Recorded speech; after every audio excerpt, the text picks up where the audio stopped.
Hello, this is Ruth Hollingshead, trustee for Sight for Wight, welcoming you to this week's Talking News. Sight for Wight Talking News for Friday the 5th of June 2020. Alison, reading from the Island Echo. Cowes students land opportunity with European Space Agency astronauts. Year 12 physics students at Cowes Enterprise College have had the unique opportunity to participate in a live video conference, speaking directly with two European Space Agency astronauts, both of whom have spent time on the International Space Station. The once-in-a-lifetime opportunity came as a result of the 6 students, Ewan, Jamie, Shane, Aizen, Kira and Sam, being crowned the UK winners for the European Space Agency's moon-based design competition. The contest required competitors to design a 3D lunar camp to host future moonnauts. Creations came from 39 countries across the globe, with 1,417 pupils participating. Cowes Enterprise College entered 6 Year 12 physics students with the team name Project Sequana. They beat 92 other teams in their age category to win, and were the only UK team to get into the top 3 in any category. Alongside well-known astronauts Samantha Cristoforetti and Luca Parmitano, Project Sequana joined the other winning teams from all over the world and had the chance to ask the astronauts questions about their time in space, gaining a first-hand insight. The webinar was live-streamed on the ESA's YouTube channel, which has nearly 1 million subscribers. Cowes Enterprise College Principal Rachel Kitley said, "We are all incredibly proud of our students for doing so exceptionally well in the competition and securing today's unique and truly inspiring opportunity. They are a credit to Cowes Enterprise College, and their pioneering efforts have put the school and the island on the world stage.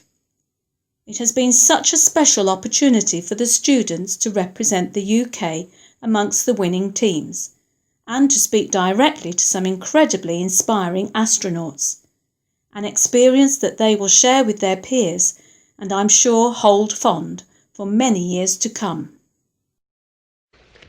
This is Brian reading an article from the Island Echo. Islanders must wear face coverings on all public transport or face fines.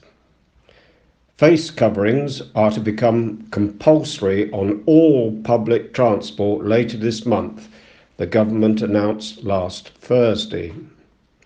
The Transport Minister Grant Shapps made the announcement during today's coronavirus daily press briefing from Downing Street. From the 15th of June, England residents travelling on public transport, which includes cross-Solent ferries, Island Line trains and Southern Vectis buses, will by law have to wear a face covering.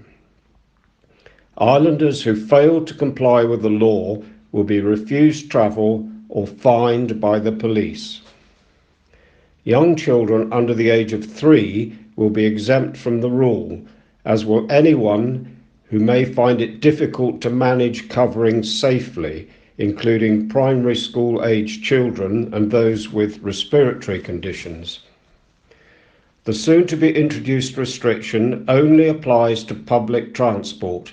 It does not include other locations such as outside spaces, shops and schools. This is Chris, reading an article from OnTheWight. Community spirit behind creation of flower beds brings much needed sunshine and messages of hope, says Mayor. The Mayor of Ryde says the colourful beds and the community spirit behind their creation brings much needed sunshine and messages of hope in our lives. Ryde Seafront will once again be blooming this summer, thanks to the efforts of volunteer planters. Determined coronavirus COVID-19 would not sap the colour from the floral displays, A team of around 20 helpers rolled up their sleeves and set about planting up the summer beds. With fewer seasonal staff available in time to support the planting, which is funded by Ryde Town Council, a call went out for green-fingered volunteers to get their hands dirty. Councillor John Hobart, Cabinet Member for Heritage and the Environment, said, "Knowing how important this feature is to the town, we asked for help from some local community volunteers and staff on our redeployment list to spend some time on the project. The team were briefed on the strict social distancing and PPE rules. The project has proved to be a great success, with the planting successfully completed with helpers delighted and proud they could help. We would like to thank everyone who very kindly gave up their time." The volunteer effort was coordinated by Mike Fitt, a South and Southeast in Bloom judge and advisor to Wight in Bloom.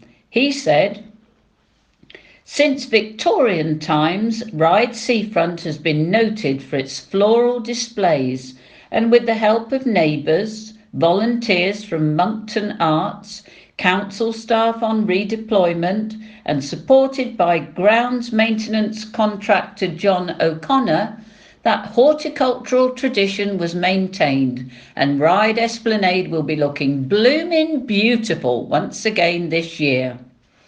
A big thank you to everyone who answered the call to help out, despite the challenging times we are all going through." Isle of Wight Councillor for Ryde East and Town Mayor Councillor Michael Lilly also thanked the volunteers for their hard work. He said, "It has been difficult for the community through COVID-19, so to see the colourful beds and the community spirit behind their creation brings needed sunshine and messages of hope in our lives. Thank you to all involved." This is Sue reading an article from the Isle of Wight Observer. Regeneration of Branston Farm has been given the green light. The first stage of the regeneration of Branston Farm has been given the green light, with a brewery and bottling facility approved to be built and affordable housing to potentially follow. Plans for Goddard's Brewery to move from its Ryde home to a new purpose-built site on the former Branston Farm Study Centre in Hell Common were approved last night, Tuesday, by the Isle of Wight Council's Planning Committee, as the craft beer and real ale producer has outgrown its old site. The site is owned by the Isle of Wight Council, which has plans to develop more of the area, providing a potential 46 affordable homes in partnership with Vectis Housing. The former educational farm site, which was shut in July 2018, will now be transformed to include a new barn-style brewery and visitors' experience centre, with office, retail and storage and hop fields. A bar and restaurant on the first floor level has also been included, with a glazed screen overlooking the brewing hall and a covered external seating area open to the elements. A member of the public supporting the application said, "Goddard's do produce some superb ales, and the new brewery and visitor facility will be a fitting tribute to showcase their products. The new location will put Goddard's on the tourist map and will become a place for island residents to visit." Councillor Claire Mosdale, ward representative, supporting the application as a bigger picture of plans for the whole site, including housing, but asked to extend the 30-mile-per-hour speeding limit that has recently been introduced at Branston Cross to the entrance of where the site will be. To change the speed limit, a separate procedure would have to be undertaken with the Highways Authority, but Island Road said there was no safety reason to reduce the speed limit. Concerns over internal health and safety of the brewery between the visitor centre and the bottling facility were raised. Councillor Brian Tyndale said he felt that the current floor plan did not conform to environmental health regulations, as there are no separate toilets for the staff and a changing room from when staff go through into the bottling hall, which is effectively a food plant. He said normally in places like this you would have those areas, otherwise there was a risk of cross-contamination from the public, from the staff into the lovely beer. I think that needs to be reviewed. Planning officers did say they can put an informative on the permission that reminds the applicant of other health and safety regulations and the cleanliness of how that building operates, as they cannot condition other legislation. Councillors unanimously voted to approve the development with 19 conditions set out in the officer's report. This is an article from the Isle of Wight Observer, read by Terry. Recovery plan to protect islanders and restart the economy. A recovery action plan is being drawn up by the Isle of Wight Council, specifically tailored to protect residents and help the island's economy bounce back as lockdown restrictions are eased. The Council has pledged to work closely with the local community and businesses to form a bespoke strategy capable of securing an effective and long-lasting economic recovery, while at the same time keeping islanders COVID secure. Council leader Dave Stewart said, "Since the start of the pandemic, our work has focused on protecting the local community and minimising the impact of coronavirus on the island's social and economic well-being. We have worked hard to maintain critical services to support the most vulnerable in our community, delivering statutory services and assisting our business community to survive the pandemic. Now we can look at how we restart island life, socially and economically, based around the concept of social distancing. We can't stay in lockdown forever, and we need to find the right route to letting people live their lives at the same time as controlling and limiting the spread of the virus. The underpinning requirement of the recovery plan will be that it keeps people safe as well as helping to bring our economy alive. With shops slowly starting to reopen and more people returning to work, the Council is working on a package of temporary measures to ensure people are able to safely access town centre shops and businesses. Immediate priority will be given to the island's busiest shopping areas to ensure there is sufficient space for social distancing, such as queuing at shops and bus stops.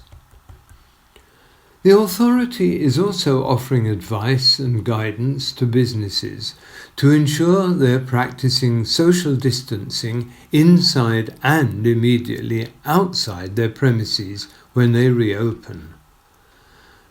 The town centre plans are only the first phase of the introduction of wider measures to be developed in partnership with local communities and town and parish councils to support safe and active travel as the island gets moving again after lockdown. As the Council moves through the response and recovery planning phases of the COVID pandemic, it also needs to consider how it will both recover, restart and reset its own services in the face of a potential £9 million black hole in its finances. The recovery plan maps out the 3 stages to recovery, the first phase of which includes 1. Continuing to support care homes in the current pandemic emergency. The Council's Care Home Support Plan was published last week.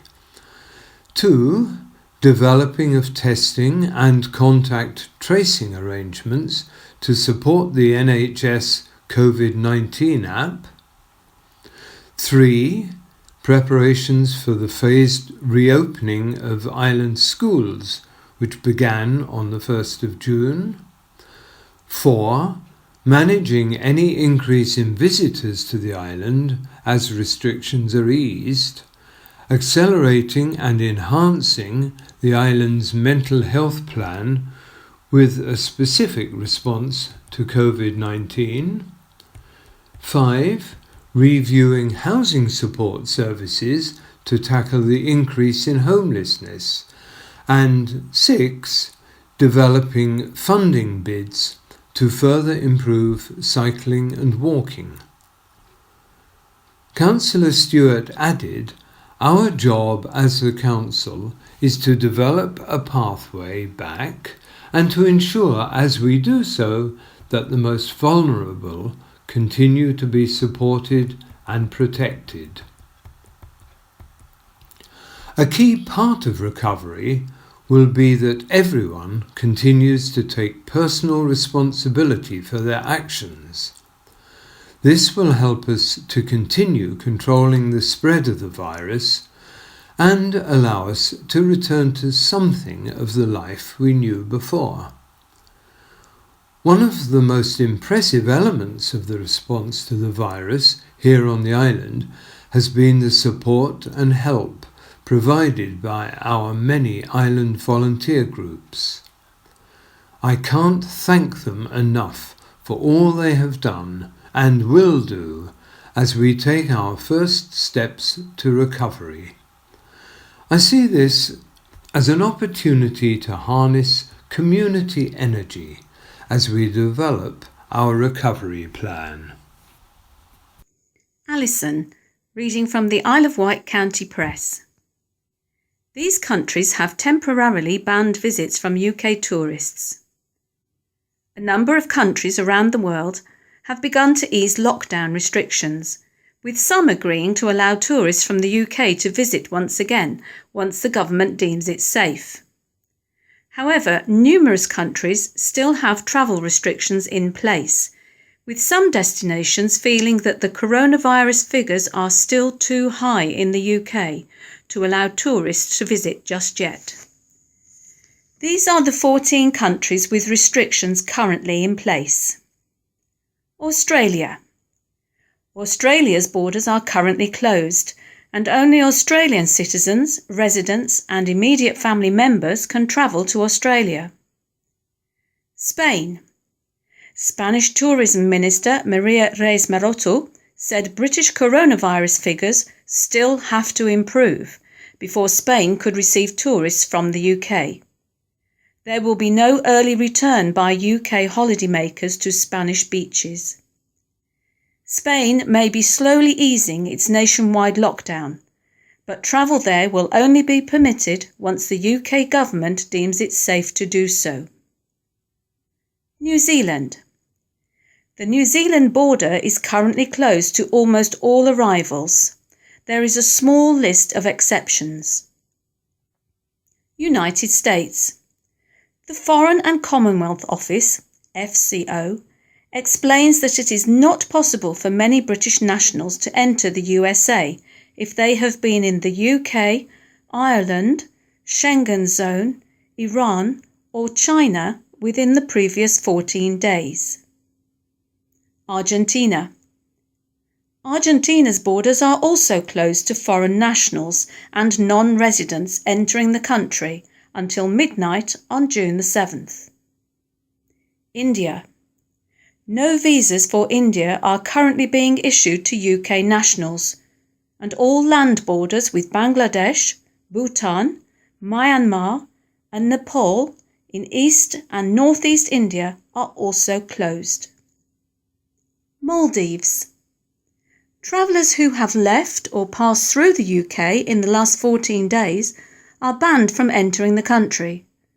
However, this does not apply to Maldivian nationals or Brits who have residency there. Philippines. British nationals will no longer be able to receive a visa on arrival to the Philippines and will not be able to enter the Philippines until further notice. However, foreign spouses and children travelling with a Filipino national and members of international organisations already accredited to the Philippines are exempt from this restriction. Peru. All borders to Peru are closed indefinitely. El Salvador. The government of El Salvador has banned foreign visitors from entering the country. Latvia. Only Latvian nationals and permanent residents can currently enter the country from abroad. This is Howard reading an article from the Isle of Wight Observer. A new food app offering takeaway menus from restaurants across the Isle of Wight has been officially launched. Island businessmen Kevin Barton and Mark Stafford, who created and launched the Uber-style taxi app Go Taxi last December, have now introduced Go Eats to the brand's portfolio. Whether it's something new from a top local restaurant or a regular takeaway favourite, Go Eats offers a choice of menus to suit all tastes and types of cuisines. A second app, Go Delivery, has also been launched to provide an island-wide doorstep service with over 50 drivers already delivering more than 5,000 items in the first month. We want to offer Islanders a simple, convenient and reliable food ordering and delivery service, and we believe Go Eats gives us that, said Kevin, Go Eats founder. There's a gap on the island for an app like this, and we want to help fill those hungry bellies. We have some fantastic menus available, and more outlets are joining us all the time. We already have over 3,000 people using the app, and the early weeks have been really busy. We've seen huge customer demand and received very positive feedback so far. We're now ready to take the next step and make Go Eats the place to go for takeaways on the island. Any restaurant or food business keen to be involved with Go Eats can set up for free within 24 hours. Fumo 33, Stotesbury, Subway, Tamarind and Ride Thai are among those already using the app to offer their menus, and they've all seen a huge increase in demand for delivery. As a franchise owner of multi-Subway stores already successfully partnering with Deliveroo and Just Eat on the mainland, we were really excited to have the opportunity to partner up with Go Eats on the Isle of Wight, said Hugh Wasnage, franchise owner at Subway Ride in Newport. The results have been way above expectations and performed as well as any of the major app competitors. For Melly Salek, owner of Stotesbury's in Newport, the app has boosted trade. It was an easy decision to team up with Go Eats, and in just a few weeks, we've already seen the benefits of providing online ordering, payment and home delivery, and more convenience for our customers, she said. For more information or to download the app, visit www.goeatsuk.com. This is Sue reading an article from the Isle of Wight County Press. Warning over £500 coronavirus track, test, trace, scam call. Do not fall for a scam charging £500 for a coronavirus testing kit. The Isle of Wight Council's Isle of Wight Against Scams Partnership, IWASP, team is warning. Fraudsters are calling and pretending to be from the NHS track and trace service. They claim you have been in a close proximity with somebody who has been tested positive. After telling you to self-isolate, they ask for an address to send a testing kit to, along with the credit or debit card details for a one-off payment. IWASP say it's a scam, but how do you know when it's really the NHS? NHS Test and Trace calls you by a phone using 0300 0135 000. The only website the service will ask you to visit is https://contacttracing.phe.gov.uk. Contract tracers will never ask you to dial a premium rate number to speak to us, for example those starting 09 or 087. Ask you to make any form of payment, ask for any details about your bank account, ask for your social media identities or login details or those of your contacts, ask you for any passwords or PINs, or ask you to set up any password or PINs over the phone, ask you to purchase a product, ask you to download any software to your device, or ask you to hand over control of your PC, smartphone or tablet. Ask you to access any website that does not belong to the government or NHS. IWASP says, protect yourself and stay safe. And if you get one of these calls, hang up the phone. Sight for Wight need your help in designing a new logo for our dress agency, Dress for Less. Dress for Less sources a wide range of smart, casual and formal clothes for a variety of occasions and for all ages, shapes and sizes. Best of all, every penny raised supports Sight for Wight, also known as Isle of Wight Society for the Blind, an island charity for people affected by sight loss. Here's the brief. The logo will belong to a classy clothes agency and needs to show that cleanly and clearly. It should look expensive even if our outfits aren't. The logo should aim to link back to the logo of the main charity to remind shoppers what it's all for. The colours and shapes are important as the charity supports sight impaired people, so let's make this DDA compliant. Avoid colours like red, which are hard for visually impaired people to see. Closing date for entries is Wednesday the 15th of July 2020. Rapa Nui will be judging the competition. Entries must have your full name, email and telephone number. Under 18s must further include the school name, parent, guardian email address and phone number. Please send this information with a PDF of your entry that can print up to A4 to ceo@iwsb.org.uk. For more information, visit sightforwight.org.uk or call 01983 522 05. Good luck. This is Lisa with an article regarding Morrison's Supermarket.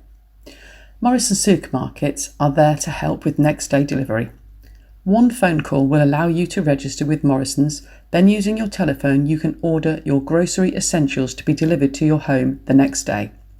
The Morrison's doorstop delivery service is available to vulnerable and elderly members of the community unable to go shopping in store.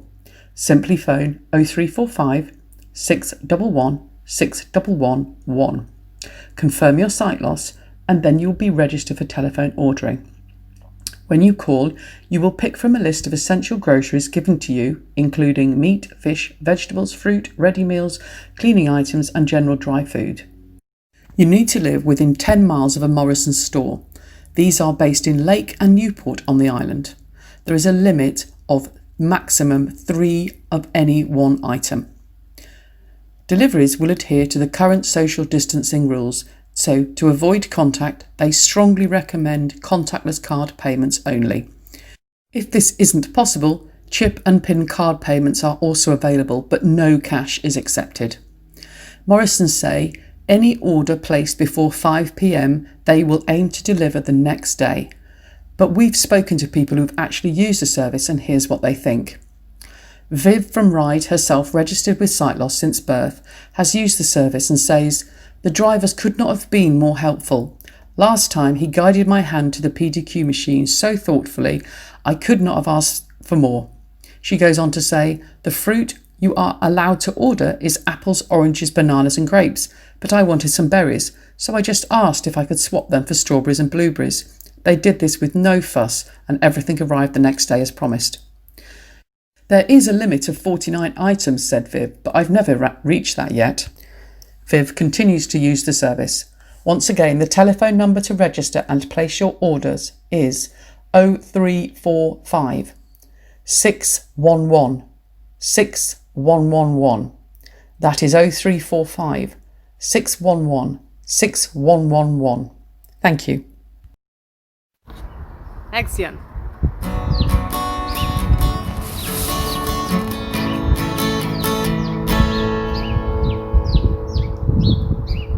Hi, I'm Tom Forsyth. I'm as visually impaired as a bat, and socially distant from me I've got Laura McLean, Laura and I are the inventors, designers of the Ramble Tag. Hello! So the Ramble Tag is a guidance aid. It's a lightweight harness designed to be worn on the arm of a guide for the visually impaired person to hold. It wraps around the arm and fastens with 2 Velcro straps. The Ramble Tag came about while walking our dogs together. We found that traditional methods weren't working for us, and together we came up with the idea of a little handle being on the arm. From that night we cut up a few things, put together a rough prototype and went and tried it the next day, and we both loved it. I felt Tom was safer and more secure, and he felt a lot more independent. For me, it proved to be far more almost relaxing rather than the rigidity of the original methods. So once we got the prototype to a point we felt we could show people, we took it around groups and different charities to get feedback. We got it to a point where we felt we were ready to launch it. So we did a crowdfunding campaign, we completed that successfully, and then we got a phone call from Glasgow Airport for them to use it with their accessibility. We had been travelling using the Ramble Tag to go down to the Midlands to meet with would-be manufacturer. It's always been the thought of Laura and myself that the Ramble Tag would be an option, something that could be used as an alternative. In the case of the airport, previously what would happen is that the accessibility crew would offer you a wheelchair, which we felt that if you were an able-bodied visually impaired person, that the Ramble Tag would be a more suitable option. All you people know that are listening, if you don't have a choice, then you certainly won't have inclusion. So not only is the Ramble Tag being used in daily use for people just going to the shops, going walking, they're also going to be put out through a lot of the rail stations throughout the UK. So if any of you are travelling over this way, make sure to ask for assistance and get a wee shot of one. Walking, working, dancing, Hiking. romancing, hiking, rambling. I'm sure that you'll find that the Ramble Tag can be a real useful aid. If you want me to bore the pants off you, then just give me a call. www.rambletag.co.uk. Ramble Tag, Ramble Tag, it's so good you'll love it. Ramble Tag, it's so good you'll love it.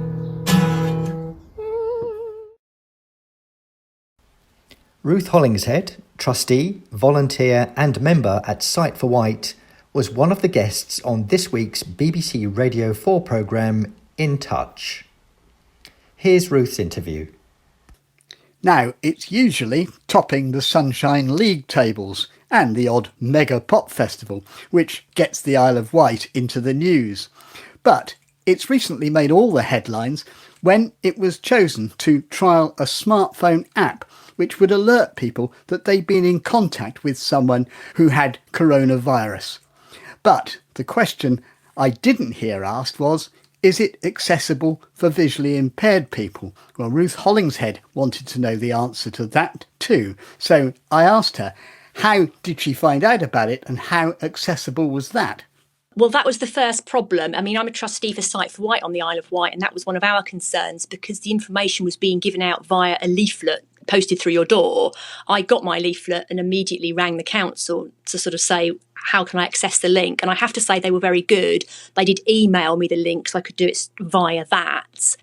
Just give us a sense of at the time, what was the attitude to it on the Isle of Wight as it was launched? I think the majority of people were keen to sort of do our bit. I can see why they chose us geographically, and people wanted, to do everything they could to help in this situation. So it was reasonably positive. You decided to do it. How did it work for you? It was very, very simple. I have to say, I pressed the link, I pressed the download button. I use VoiceOver, I have an iPhone, so I could hear the clear instructions. We had to enter the first 4 digits of our postcode to prove we were an island resident, but that was no more fiddly than it is typing anything using the keyboard. So I managed to do that, and it downloaded and it just sits there on your phone. I've noticed no difference at all. It hasn't drained the battery any more than usual. You do have to leave your Bluetooth on. It doesn't put any extra strain on your phone, and I say you wouldn't know it was there. But of course, you do have to have the right smartphone to do it and be reasonably competent and confident with it. When it first came out, if your phone was more than sort of 2 years old, it wouldn't load. I know they've been trying to address these problems, but there have been a lot of people who haven't been able to download it because the operating system on their phone is too old. My son, for example, can't download it onto his. So yeah, there has been a few hiccups, and as I say, I'm quite a competent voiceover user. If you weren't, then you may well have struggled. How can you know when it's got something to tell you? Well, from what I understand, and you can open the app and it will say, how are you feeling today? And if you click, I feel fine, it just says, you need to do nothing else. If you say, I don't feel fine, then another screen will open. It says things like, do you have a headache? Yes, no. Do you have a high temperature? Yes, no. I haven't obviously had any contact with anybody else who's tested positive, so I haven't had a notification through, but I'm presuming it would come through in the form of either a text or a notification on the app telling you to take further action, if you like. Some people have expressed worries about how else the data might be used and how long it might be held. I mean, does that worry you? No, not at all. I think if you use Facebook or any of the other social media platforms, then anything anyone could possibly want to know about you is already out there. They only ask for the 4 digits of your postcode. There was no asking for access to your contacts, or I didn't even give my name. So there's no personal information at this stage. Obviously, if you have to report symptoms, I presume you would then have to give, more personal information. Now, you had a very early preview. Have you been asked questions about it by other visually impaired people? I have. I've been like a celebrity this week. I've been contacted by the National Federation for the Blind, the London branch, the Braille Foundation. Yeah, pardon the pun. I keep my eye on all the VI sort of Facebook groups, and where I've seen questions, I've tried to answer them. And it has been very interesting talking to people right across the globe, actually, Germany, America, everywhere. They're all very interested. Were you surprised that it was as accessible as it was, for you anyway? Yes, I was very prepared to get on my high horse and sort of write a sternly worded letter to somebody, but actually it was very accessible. So yeah, so I haven't spoken to anybody who's got an Android phone, but certainly for an iPhone user with VoiceOver, I had absolutely no problems at all. I suppose the best we can wish you is that it doesn't bleep and remains silent. Ruth Hollingshead, thanks very much for joining us. Article read on behalf of Lisa Holyhead, Acting CEO, on the current situation for people living with sight loss. The good news for us all is that Dress for Less, our clothes agency in Newport, will be reopening at the beginning of July. Thanks to the generosity of Islanders, we will have plenty of new stock, including clothes for gents as well as ladies. This is a first for Dress for Less, and we hope men will perhaps consider coming shopping too. Sadly, we still cannot give a date for reopening Millbrook House, but certainly look forward to a time when we can see our members in person and hope it won't be far away. In the meantime, our phone lines remain open despite lockdown, and we are happy to help with any member issues as usual. If you need to call us, it is the same number, 522205, and this diverts to one of the volunteers or staff members able to help. The audio library is also staying open once a week for postal exchanges, and we encourage our members to make use of this terrific service. Talking News will also be continuing on Vectis Radio with a link to play it via your mobile device or laptop, which we send through the Sight for Wight Facebook page and also our website on Friday afternoons. Work on the survey is ongoing, and we would urge you to pass on the link to friends and anyone you know who attends the eye clinic at St Mary's. We don't simply want to hear from those registered as blind, but anyone with an ongoing sight impairment or eye condition, as this way we can ensure future care and support for all islanders dealing with any sight loss. Finally, some more good news. Our acting CEO, Lisa Holyhead, has instigated some great community partnerships and is developing a strand of the new strategy to improve our relationships with key organisations on the island. We have already had initial web meetings with the Isle of Wight Optical Society, the Isle of Wight representative of the Macular Society, the Isle of Wight representative for the National Optics Association, and the Isle of Wight Eye Clinic Liaison Officer from the RNIB. We hope Action on Hearing Loss and St Mary's Orthotic Department will join our group soon. 2020 vision or not? Do you attend the eye clinic on the island? If so, we really want to hear from you and get your opinion. Sight for Wight is undertaking a major review of the needs of people with all varieties of eye conditions here on the Isle of Wight. We want to make sure our future services support as many people as we can. To do that, we need to know more. So please, can you and your friends complete the survey online? www.surveymonkey.co.uk/r/Sight for Wight, all lowercase, all one word. I'll say that again, www.surveymonkey.co.uk/r/Sight for Wight. If you are having any troubles with that, then please email inquiries@iwsb.org.uk or call us on 522205 and we can send you a QR code or the link for you to simply click on. Thank you. The following is an update from Steve Rowley as a representative of the 30 Isle of Wight opticians. We are still working to the government guidance issued at the beginning of the lockdown on April 1st, which allows for the following. Routine eyesight examinations have all been suspended, but we are allowed to remain open and advise people through remote consultations, phone or video link on their eyesight concerns. It allows us to replace broken spectacles to old or existing prescriptions to avoid face-to-face exams. We are allowed to do face-to-face exams for patients who, having gone through the remote consultation process, are deemed to be at risk of sight loss or who may need urgent intervention. We are allowed to complete routine examinations on those key workers who cannot work without an updated examination.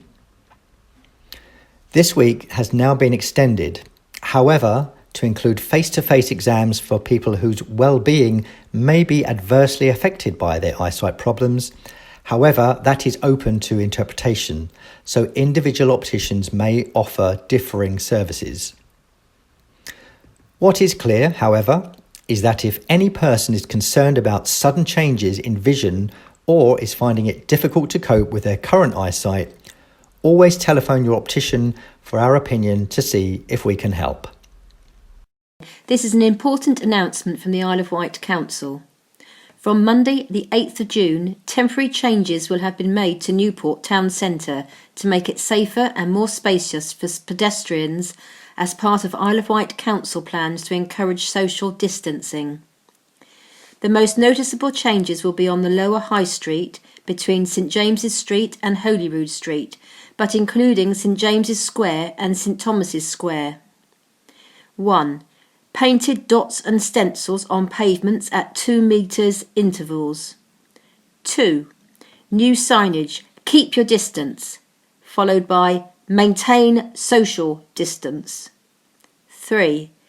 Barriers will also be introduced to widen pavements as part of a pilot project in the lower part of the High Street.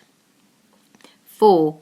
The suspension of on-street parking, not the loading bays, to allow the road to widen the pavements with barriers. 5. A temporary 20 mph speed limit. 6. To aid social distancing at Newport Bus Station, bus stops for routes 5, 7, 12 and 38 will move to Church Lytton from Monday the 8th of June. In preparation for these changes, parking will be suspended on the lower High Street, between St James's Street and Holyrood Street from 6 p.m. on Sunday the 7th of June, so we can do overnight works. The council aims to roll out similar schemes in Ryde and Cowes, ready for the 15th of June, when the government says non-essential shops can reopen. The rest of the island will be considered for such measures where required over the next 4 to 6 weeks. Please be assured that as soon as we at Sight for Wight saw this announcement on social media yesterday, we contacted 39 members of the council via email.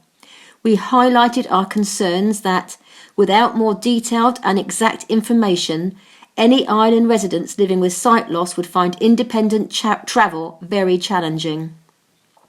We also contacted the RNIB campaigns team to seek their advice about the best way to support our members, and will feed back to you as soon as we have more information. The following is an update from Laura Guljar, the Isle of Wight Eye Clinic Liaison Officer based at St Mary's, representing the RNIB.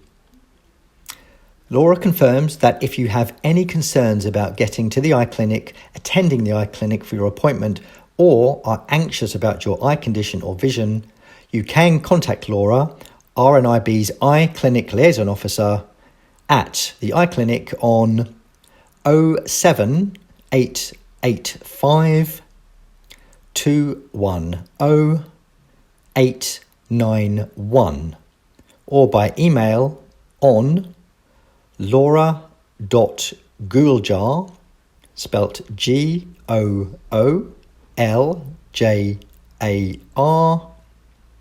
at rnib.org.uk.